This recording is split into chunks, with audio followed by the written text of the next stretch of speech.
Hi everyone. In this video, I'll be discussing the ABC Bank's Jupyter Notebook with a focus on data preparation, feature engineering, and model selection.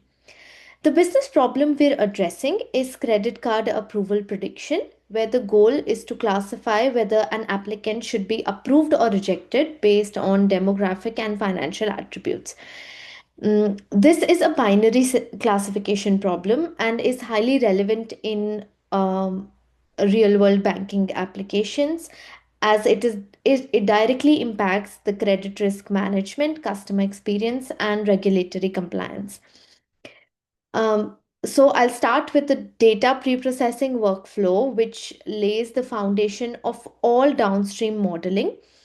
The notebook begins with exploratory data analysis to understand the distribution of numerical features, the presence of skewness and outliers, categorical versus numerical variables, and the class balance in the target variable.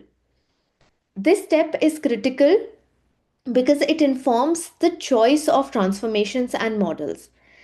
Key pre-processing steps include handling categorical variables using encoding techniques such as label encoding and one-hot encoding, allowing the machine learning models to interpret non-numeric data. Then, uh, other steps are feature scaling, which is especially important for models like logistic regression, where coefficients are sensitive to feature magnitude. And the last one is the train test splitting, ensuring that the model performance is evaluated on unseen data and reducing the risk of overfitting.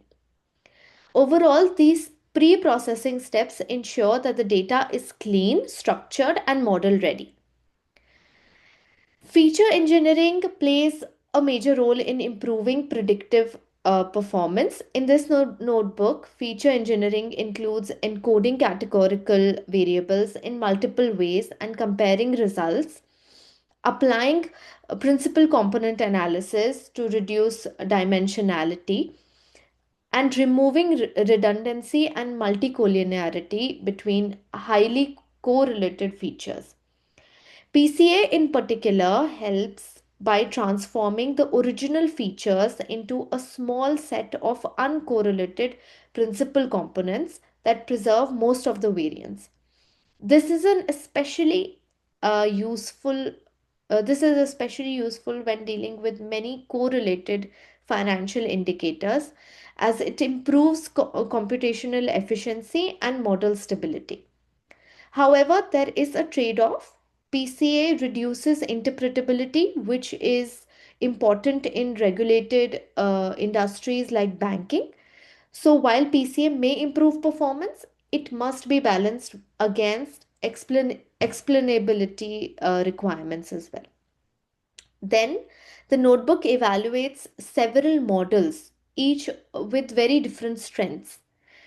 And there is logistic regression model, which serves as a strong baseline model and is highly interpretable and easy to explain to business stakeholders. It works well with relationships when relationships are approximately linear. It is commonly used in financial decision making due to its transparency. Then there is random forest, which captures the nonlinear relationships and feature interactions. This is robust to noise and outliers. It provides feature importance scores and typically improves the predictive performance compared to linear models. Then there is H2O auto model, auto ML, and this automates model selection, hyperparameter tuning, and ensembling. It tests multiple algorithms such as GBMs, deep learning models, and stacked ensembles. It is very well suited for business contexts where maximizing predictive performance is critical, and it reduces manual experimentation time. So, using a mix of interpretable and high performance models allows us to balance accuracy, robustness, and explainability, which is essential in banking applications. Then the results, uh, clearly show that the data preparation and feature engineering significantly affect model performance. The key insights are models trained are on properly scaled and encoded data consistently outperform those that are trained on raw features. Then random forest and auto ML models benefit more from engineered features due to their ability to capture complex interactions. And logistic regression performs best when features are well pre-processed and multicollinearity is minimized. This highlights that model choice alone is not enough. How the data is prepared often matters more than the algorithm itself. Then, coming to the strengths, encoding techniques make categorical data usable. PCA reduces dimensionality and multicollinearity.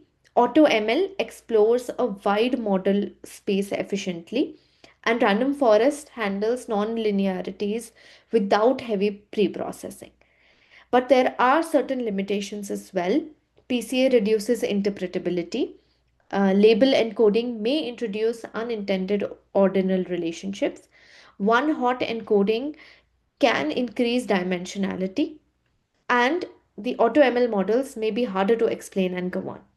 In regulated environments like banking, these trade offs must be carefully managed. Then, how can the results be improved further? There are several ways that the results can be improved, like trying advanced feature engineering, such as interaction terms or binning financial variables, addressing class imbalance through resampling or cost sensitive learning, fine tuning hyperparametrics beyond AutoML defaults, and incorporating business constraints such as fairness and bias metrics. These steps could lead to improved performance and stronger real world applicability. And if I talk about the real world applications, in real world banking applications, the outcomes of this notebook suggest that the careful data preparation is essential for reliable decision making. Model transparency must be balanced with the performance, and automated tools like AutoML can significantly accelerate deployment, and feature engineering directly impacts risk assessment quality. In conclusion, the ABC Bank Notebook demonstrates that effective ML workflows depend heavily on thoughtful data preprocessing, feature engineering, and model selections, especially in high stakes domains like financial services. Thank you.